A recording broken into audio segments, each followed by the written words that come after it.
Welcome to Aether Files. Pascal speaks to you. Today we talk about magic, occultism, occult, philosophy, and more. It is connect with us, the doctor in history of religion from the University of Stockholm, writer, researcher, creator of the magic order, Dragon Rouge, songwriter and musician, Mr. Thomas Karlsson. Welcome, Thomas Karlsson, to Aether Files. Thank you very much for accepting this conversation. Thank you very much, and you did a very good and detailed presentation of me.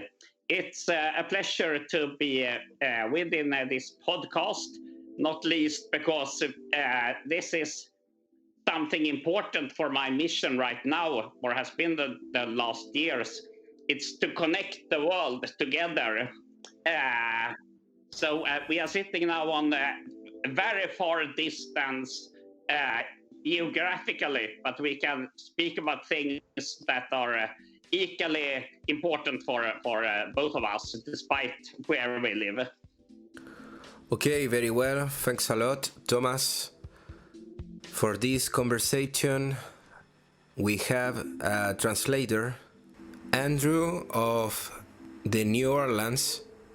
He is an artist and teacher of ancient languages. Welcome, Andrew, to Aether Files. Thank you very much, Pascal. Okay, let's go. Mr. Thomas Karlsson, ¿cuándo fue la primera vez que usted se interesó o se acercó al mundo del ocultismo o del esoterismo? Andrew, please. When was the first time, Doctor, that you were interested in occultism? It started before I even know that it was occultism. I had experiences when I was about 3 years old, when I slept and then left my physical body and walked around in the house and could pass through doors, and this was something that came quite often on a regular basis. So to me, it was nothing mystic. It was just a part of everything that is mysterious and fantastic when you're 3 years old. So it was more or less equally natural as going to the shop with my mother and or father. But later, when I was around 12 years old, in school, I found a book about the supernatural and the occult. And there they wrote about the astral projection and out-of-body experiences. And then I understood that, wow, what has been natural to me is considered supernatural. Y cuando yo tenía 3 años de edad, tuve la experiencia de salir de mi cuerpo, pero eso fue normal para mí. Fue como ir para la tienda con mi mamá, fue normal. Y cuando yo tenía 12 años de edad, yo comencé a entender del ocultismo y de todo eso. Fue menos de normal y pasó más a normal para mí cuando yo comencé a aprender del ocultismo. Ok, sí, también dice que a los 12 años se encontró con un libro en la escuela sobre proyección astral y lo sobrenatural. ¿Hay algún otro libro que le haya marcado en su juventud, que le haya marcado el camino hacia el ocultismo, por ejemplo? Was there any book that was printed that you had when you were young? The first book I found was more a general book about occultism and the supernatural. But yes. One of the books that made a huge importance to me was the books by Carlos Castaneda. And Castaneda has become, he was big back in the 60s, 70s, but so he was a little bit out of fashion when I read him. But I found a lot of wisdom in his books that I could relate to. He was an American-Mexican scholar that wrote about the native Indians' wisdom tradition. Carlos Castañeda.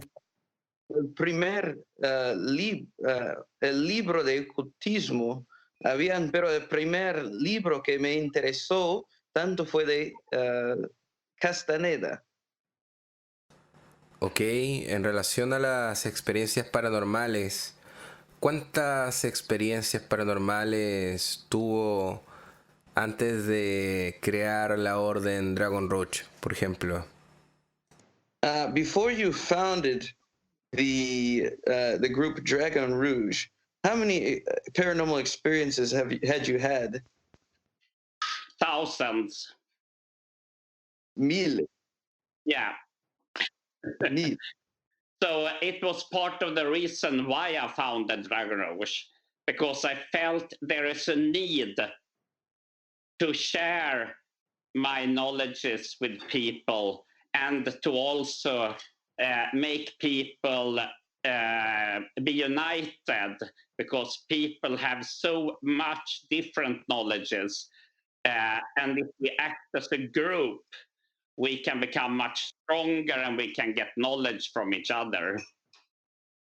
Y yo decidí crear el grupo Dragon Rouge por causa de mis experiencias. Yo quise un lugar donde el mundo podía compartir su conocimiento del oculto. Muy interesante. Usted también hace hincapié en la idea de compartir las experiencias, ¿cierto?, en un grupo determinado, y lo enriquecedor que puede ser para una persona esto, nutrirse de diferentes conocimientos, etc. Dragon Rouge como escuela mágica se diferencia de la otra escuela, tiene una teoría básicamente bastante particular. ¿Cuál es la teoría de la escuela mágica Dragon Rouge o la filosofía que hay detrás de esta escuela? So Dragon Rouge has a theory that is quite different than the other magical schools. How does the theory of Dragon Rouge differ from those other magical schools? It depends on which magical schools, because some magical schools we are quite close to when it comes to philosophy and theory. But what is typical for Dragon Rouge is that we turn to the so-called night side and the dark forces and see them as not enemies, but possible allies.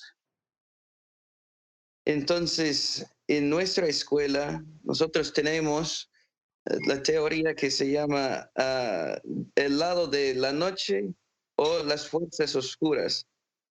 Y la mayoría de las escuelas mágicas, ellos perciben las fuerzas oscuras, el lado de la noche, como enemigos, pero nosotros las percibimos como amigos.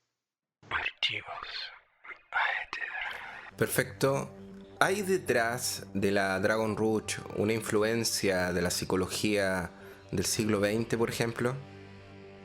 Is there for the idea of Dragon Rouge, does the thinking come from the 20th century? I would say it's much older. That this is archaic knowledges that has been, you can find in all human cultures, in ancient Egypt, among the ancient Native Americans, in the ancient culture of Greece, in China, in India, in Scandinavia. So this is something that is much, much older than the philosophies of the 20th century. But of course, we get help because the psychological and technical development is going in the right direction. So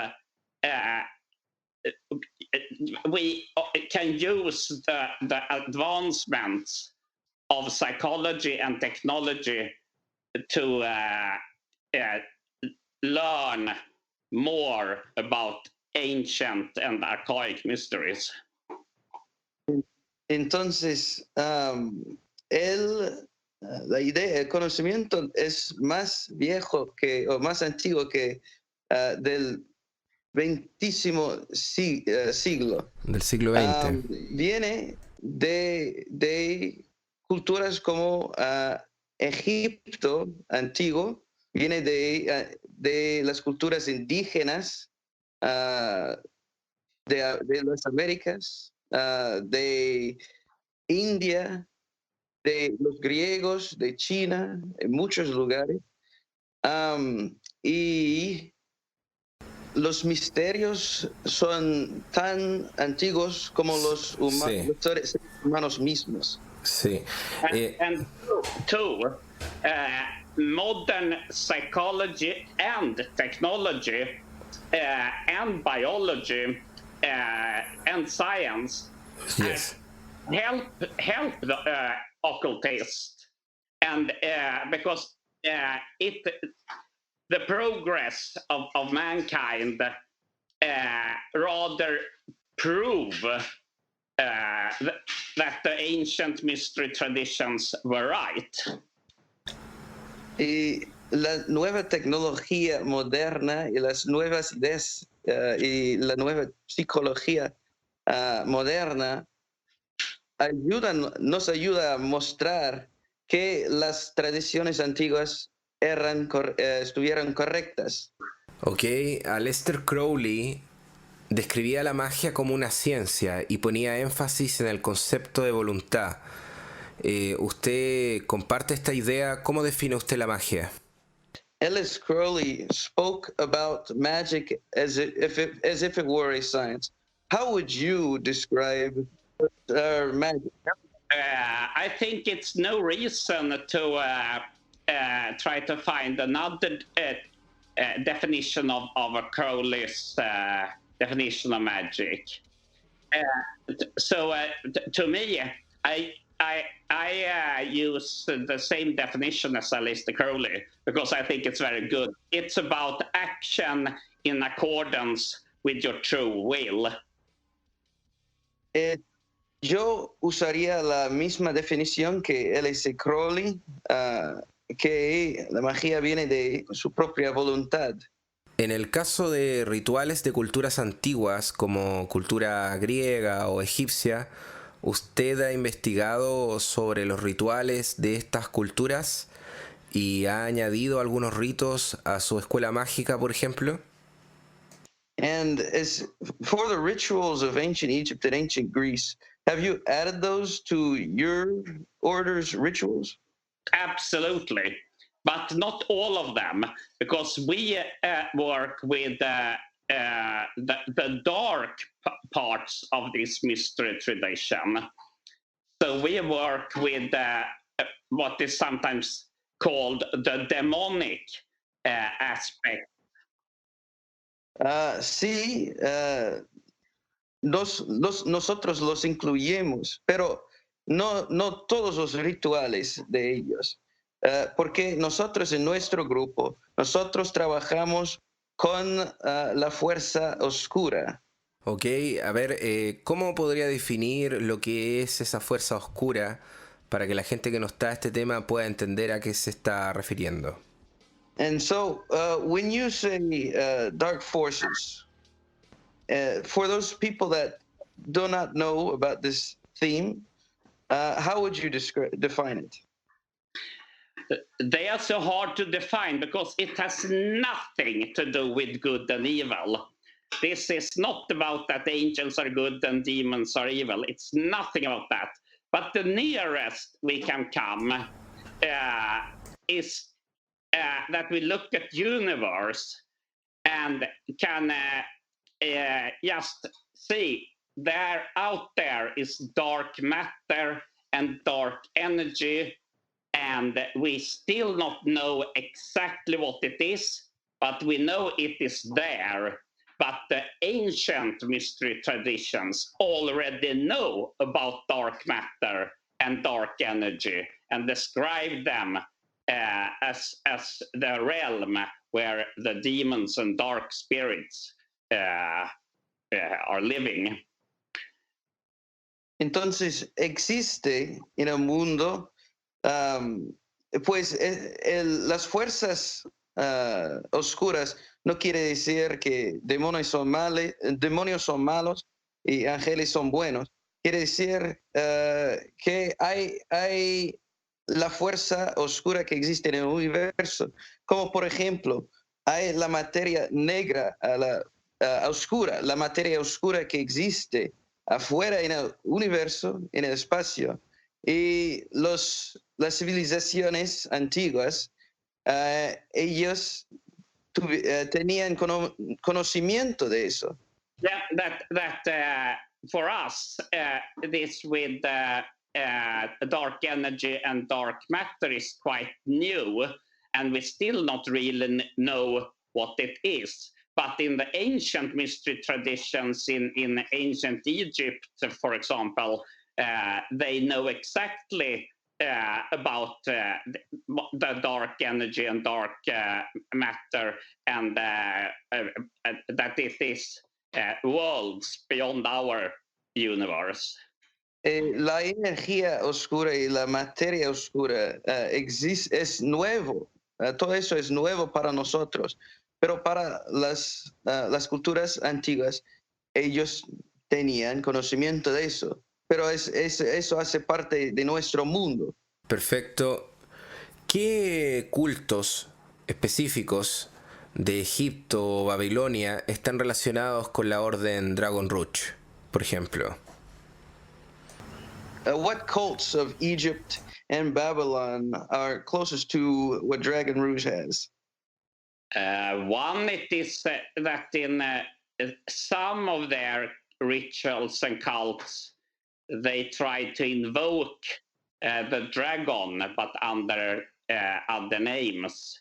In Egypt, the dragon was called Apep or Apophis. Okay. And in Babylonia, Tiamat. Okay. Entonces, lo que intentan invocar pueden ser dragones, son dragones. En Egipto, el dragón se llama Apophis. Apophis. Y en Babilonia se llama, what's the Babylonian name? Tiamat. Yeah. Ok, usted escribió un libro muy famoso de cábala, clifot y magia goética. ¿Qué lo llevó a escribir este libro? You wrote the book Kabbalah and Grifot. Yeah. What made you write this book? I have worked with the Dragon Rouge for almost at least 15 years, maybe about 15 years. And I felt that what I have taught people face to face in classes must be available as a book. Yo he trabajado con Dragon Rouge por 15 años y todo lo que yo he enseñado fue por más que 15 años y todo lo que yo he enseñado yo quise enseñar en un libro así. And now it has sold about 30,000 copies in 10 languages. Y ahora, hasta ahora, se ha vendido el libro más de 30,000 fotocopias en varias lenguas. Yes, that book is a classic. Yeah. Okay, yes. ¿Cómo es el trabajo de la Goetia en la Dragon Rouge? How is the Goetia magic functioning in Dragon Rouge? Goetic magic is an old, going back far back in time, but the Goetic magic was the same as black magic or dark magic. So more or less you can say that all the magic of Dragon Rouge is Goetic magic. Entonces, la magia goética va mucho para atrás en el pasado. Es lo que llamaríamos la magia negra o la magia oscura. Y nosotros en Dragon Rouge, nosotros trabajamos con ese tipo de magia. Ok. ¿Cuánta influencia del libro Las clavículas de Salomón contiene la Dragon Rouge?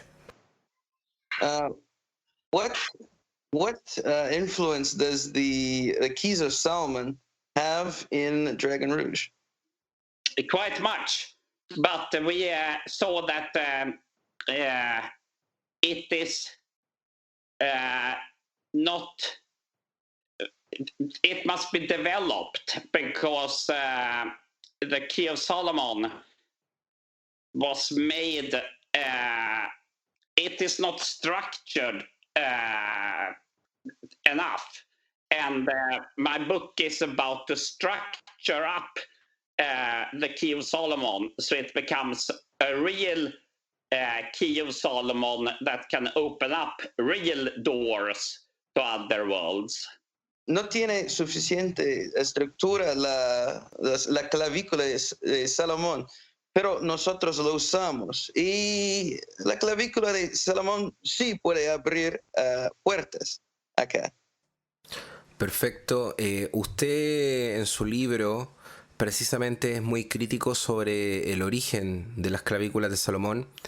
¿Usted está de acuerdo realmente de que este libro contiene la magia del rey Salomón o no está de acuerdo con esto?